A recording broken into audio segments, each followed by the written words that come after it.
They thought fake badges and cheap gear could scare me off my own ranch. But when you send hired thugs to raid a Green Beret, you don't get compliance, you get war.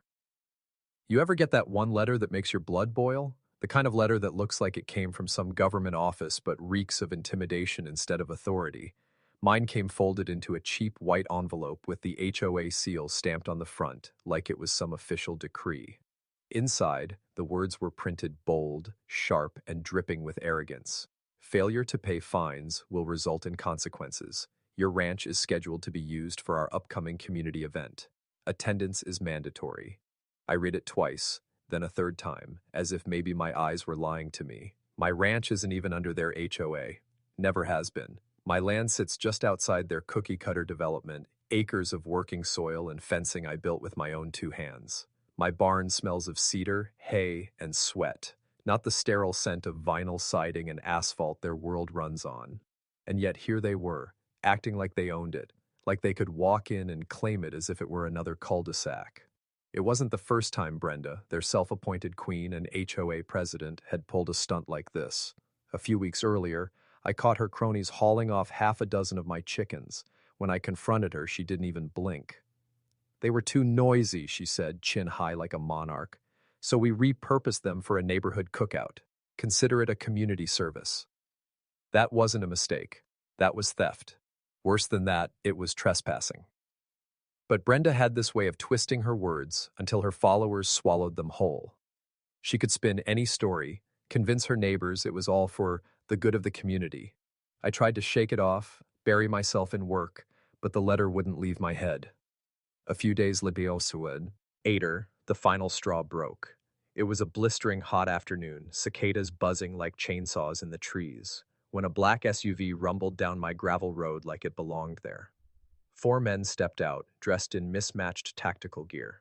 Their shiny boots looked fresh out of the box, and their vests had 3 bold letters stamped across them.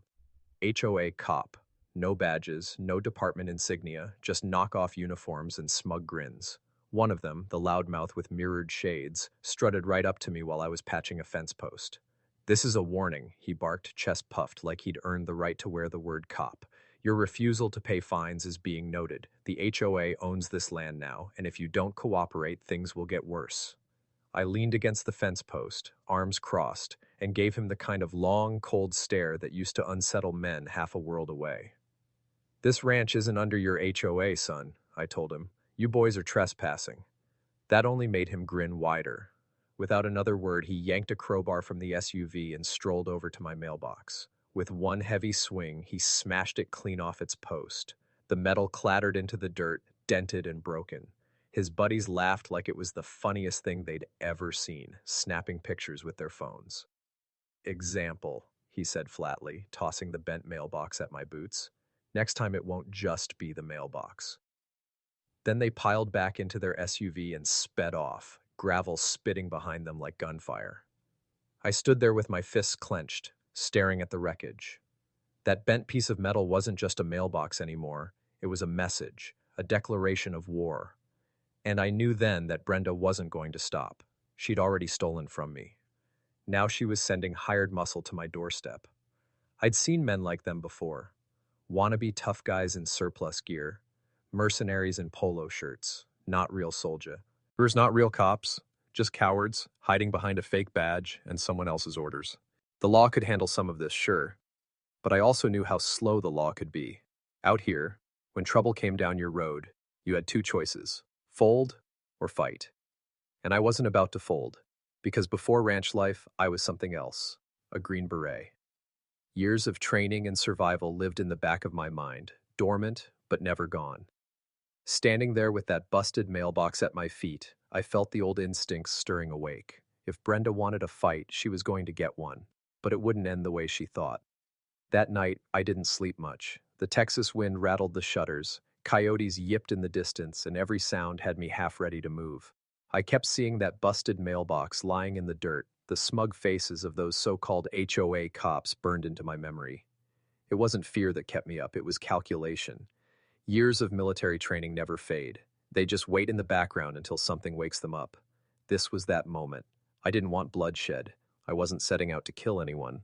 But I knew men like Brenda's muscle.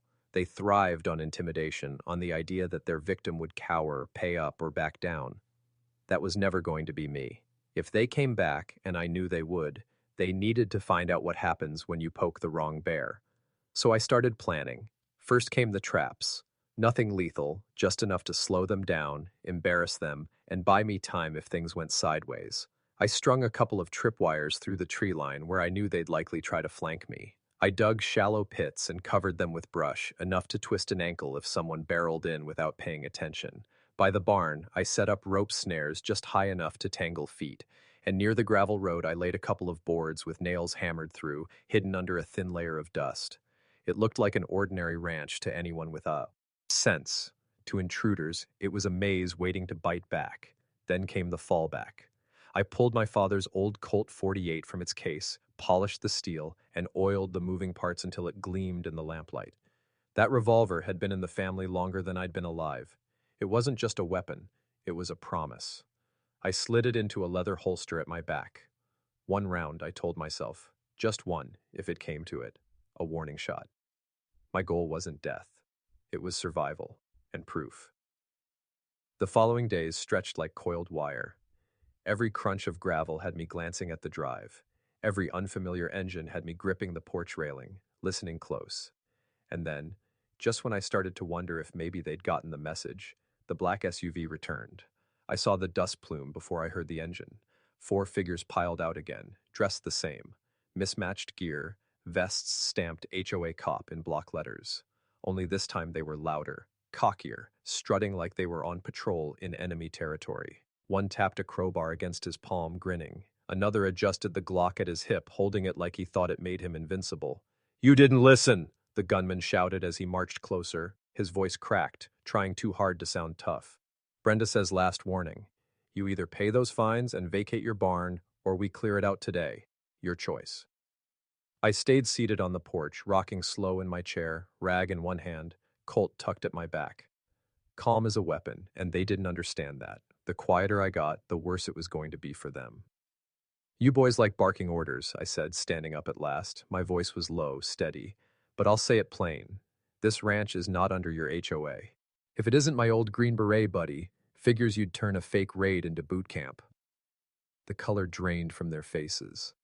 One of them actually muttered, "Green Beret?" Like the words had just unlocked the nightmare they'd walked into. Daniels didn't waste time. His deputies moved in fast, cuffing the 4 right where they lay, their fake badges bagged as evidence. Their weapons were collected, their radios silenced. For the first time that day, the wannabes looked like what they really were, criminals playing dress-up. The 4 were hauled to their feet, wrists cuffed, and shoved into the back of the cruisers. Gravel stuck to their sweaty faces, fake HOA cop vests hanging loose now that their swagger was gone. Sheriff Daniels stood with his hands on his belt, looking them over like a school principal catching kids red-handed. "Impersonating an officer," he muttered, loud enough for them to hear.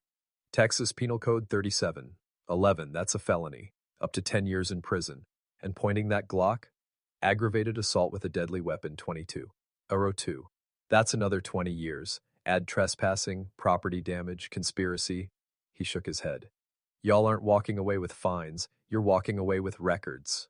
One of them whimpered. Another cursed under his breath, but Daniels didn't so much as blink. He just jerked his chin, and his deputies shoved the men into the cruisers. "Now," Daniels said, turning to me, "tell me what Brenda's got to do with this." I handed him the letter I'd saved, the fake violation slips she'd stamped with the HOA seal, and the video on my phone of the thugs smashing my mailbox.